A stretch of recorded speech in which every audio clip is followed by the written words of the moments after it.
Laberintos. Damián salió del conservatorio más temprano de lo acostumbrado. Este año el invierno estaba castigando cruelmente la ciudad y varios integrantes de la orquesta se reportaron enfermos simultáneamente, por lo que Damián resolvió suspender el ensayo de la 1812. El viento helado de la mañana azotó su cara. Ajustó el echarpe a su garganta y se subió la solapa del sobretodo. Sin pensar, se dirigió al café donde se había citado con Martín y para contrarrestar el frío intenso inconscientemente apuró el paso. A poco de andar, sin embargo, se dio cuenta que ahora tendría casi 2 horas de espera. Se detuvo un segundo sin saber qué hacer. A pesar del clima y del bienestar que le ofrecía el café, le parecía una barbaridad esperar allí sentado durante tanto tiempo. Regresar al conservatorio no le consideró mucho más sensato. A esta hora y sin ensayo no había mucho por hacer. De repente recordó que unas cuadras más adelante se encontraba ese edificio por el cual Martín y él siempre se habían sentido subyugados. Cada vez que pasaban por delante del mismo, los dos se detenían para recorrer absortos con la mirada su increíble belleza. Invariablemente terminaban con el cuello torcido de tanto escudriñar hacia lo alto, con la boca abierta y los ojos desmesuradamente abiertos, como queriendo atrapar el milagro de tanta magnificencia.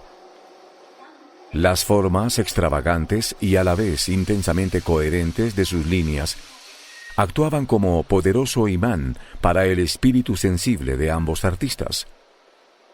Parecía increíble que un edificio tan moderno derrochase tanto esplendor con materiales tan austeros y sobrios.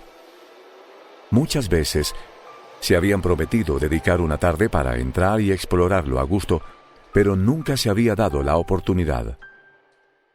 La cara de Damián se iluminó con un dejo de picardía. De antemano podía saborear la envidia de Martín cuando le contase que había estado allí antes que él. Ese pensamiento lo incitó a caminar más deprisa y en pocos minutos se encontró a unos metros del rascacielos. Ya casi ante el umbral de acceso, miró una vez más hacia arriba, intentando divisar los últimos pisos, pero igual que siempre, las copas de los árboles y algunas nubes pasajeras solo reafirmaron su presunción de que, sin duda, debía estar entre los más altos de la ciudad. Martín una vez había creído ver un campanario en la cima, pero a los dos la idea les había causado risa.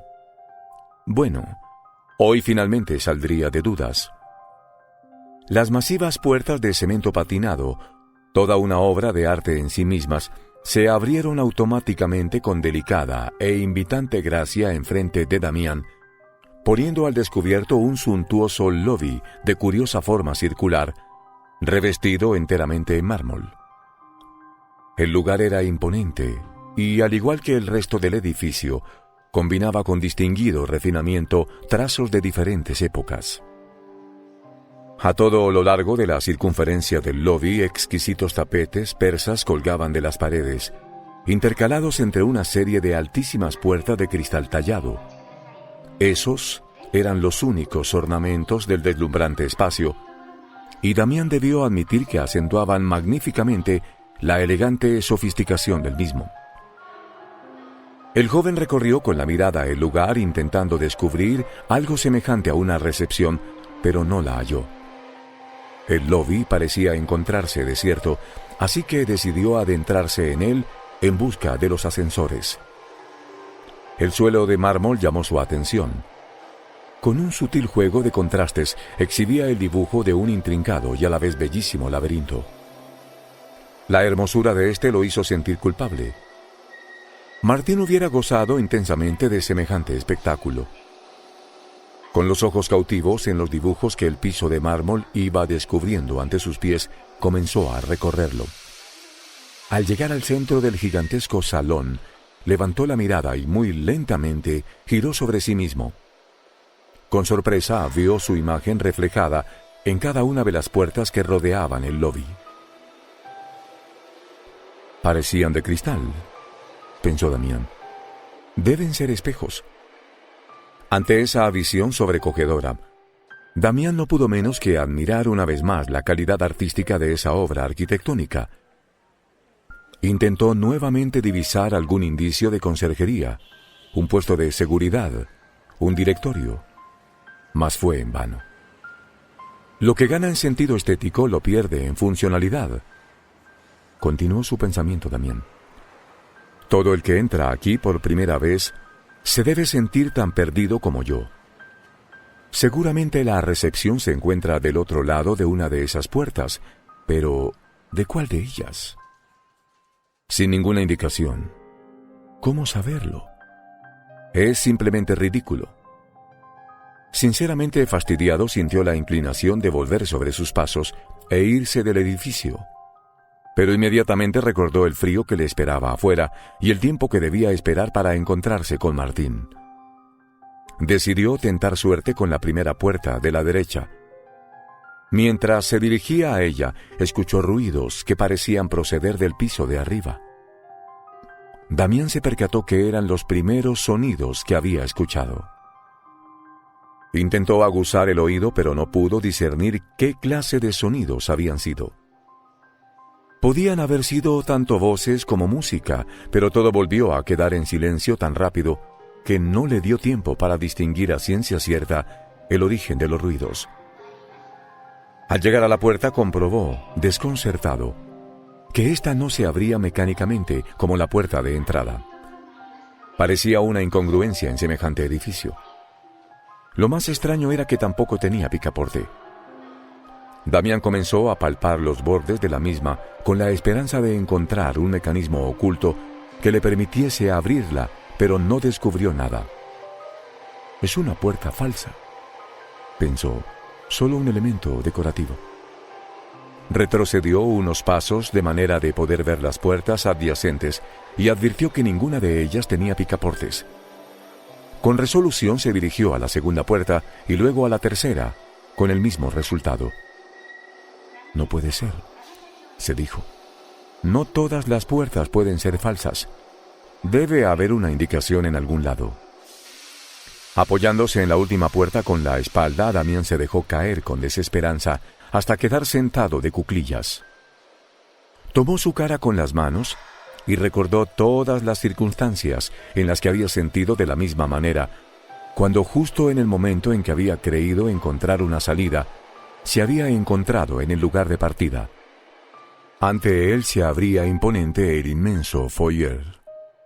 Dejó vagar su mirada nublada sobre el piso de mármol, pero poco a poco los dibujos comenzaron a aparecer más nítidos hasta acaparar completamente su atención. El laberinto, adivinó pegando un grito. ¿Cómo no se le había ocurrido antes? Era la única explicación coherente. Con resolución se puso de pie, decidido a emprender el camino hacia la entrada del edificio. Ahí se iniciaba el laberinto. Estaba seguro de que siguiendo descubriría la salida hacia una puerta de acceso al interior del edificio. De repente se sintió entusiasmado y hasta halagado por haber descifrado el juego urdido por el arquitecto. Presumió que había sido destinado para mentes selectas y con cierta soberbia imaginó que entre los dos se había creado una suerte de vínculo espiritual. Buscó la puerta de entrada para dirigirse a ella, pero no acertó a descubrirla. Todas las puertas eran idénticas. La parte de atrás de la puerta principal debió estar recubierta con espejos, como las otras, juzgó apesadumbrado. Es parte del juego, se dijo a sí mismo para darse ánimo. A ver, pensemos. Caminé 3 puertas hacia la derecha. Si vuelvo 3 puertas a la izquierda, estaré justo del lado de atrás de la puerta de entrada. Con paso decidido emprendió su plan y pronto se encontró atravesando el gigantesco laberinto de mármol. Tal como había imaginado, una vez allí pudo ver con absoluta claridad el ingreso al laberinto. Con resolución se adentró en él. El camino era complejo. Varias veces debió volver sobre sus pasos e intentar otra salida. Finalmente llegó al final y, como lo había supuesto, la salida lo enfrentaba directamente a una de las puertas. Se paró frente a ella y la observó. Tampoco tenía picaporte ni ningún otro tipo de llamador o timbre. Levantó la mano derecha para presionarla, pero antes de llegar a tocarla, la puerta se abrió ágil y delicadamente. Recordó que de la misma manera se había abierto la puerta principal, como si un mecanismo invisible se pusiera en marcha ante su presencia. La puerta daba paso a un hall donde se iniciaba una imponente escalera de mármol. Al emprender el ascenso, escuchó un estridente y agudo sonido, como de trompeta. Casi inmediatamente, algo así como una segunda corneta intentó acompañar el son de la primera. Damián sonrió con ironía. Lo único que faltaba era que el fascinante edificio fuera un conservatorio de música. La escalera subía en forma de espiral. La balaustrada de mármol tallado era tentadora a los ojos. Su roce, sin embargo, era álgido y producía una inmediata sensación de rechazo. Un frío helado recorrió la espalda de Damián. Por primera vez se sintió incómodo. Miró hacia arriba y vio lo que parecía ser una esquina o recodo. Supuso que sería el primer piso, pero al llegar al lugar, la escalera daba un giro sorpresivo sobre sí misma y, aunque seguía subiendo, daba la sensación de volver hacia atrás. Sin proponérselo, vinieron a su mente las escaleras que guiaban hacia los pisos de arriba y a la cima de la famosa Cámara de Oracles. Cada una de ellas estaba compuesta de una serie de vueltas curvas, torceduras y giros inesperados. Ese pensamiento no fue de su agrado. Con imposiciones inesperadas como esa, el juego dejaba de ser interesante. Tuvo deseos de volver sobre sus pasos y salir del edificio. Le molestaba la arrogancia de quien ideara todo aquello. Un nuevo tronar de trompetas y el ruido de una puerta al cerrarse lo sacó momentáneamente de su disgusto y lo azuzó nuevamente en la búsqueda. Durante un tiempo que le pareció interminable, continuó subiendo por ese espacio retorcido, serpenteante, lleno de vueltas impredecibles. Exhausto, se preguntó a sí mismo si Martín no estaría ya esperándolo en el café. Ya no sentía frío, es más, el ejercicio lo había hecho transpirar. Se desenroscó del cuello el echarpe y desabotonó el sobretodo. Por momentos, se sentía inclinado a regresar, pero, por un lado, el camino de regreso le parecía tan intrincado y arduo como esa subida a lo desconocido, y por otro, el sonido recurrente de las trompetas parecía estar cada vez más cercano y lo instaba a continuar. De tanto en tanto, empero, debía parar para recuperar el aliento. Cuando le pareció que ya no tenía más fuerzas, apareció al fin la tan deseada puerta. La desesperación y su ansiedad le hicieron abalanzarse sobre ella. La puerta se abrió precipitadamente, dando paso a una enceguecedora luz. El sol del mediodía lo encandiló. Mientras trataba en vano de mantener el equilibrio para no caer al vacío que se abría ante él, vio a dos grullas blancas, de patas larguísimas, pavoneándose en el aire frío de la mañana, en una espectacular exhibición de cortejo, emitiendo con su prolongada tráquea unos agudos sonidos como de trompeta. Justo antes de que la última parte de su cuerpo, el talón de su pie izquierdo, se elevase del cemento, le pareció divisar allá abajo a lo lejos la figura displicente de Martín, caminando indiferente hacia el café.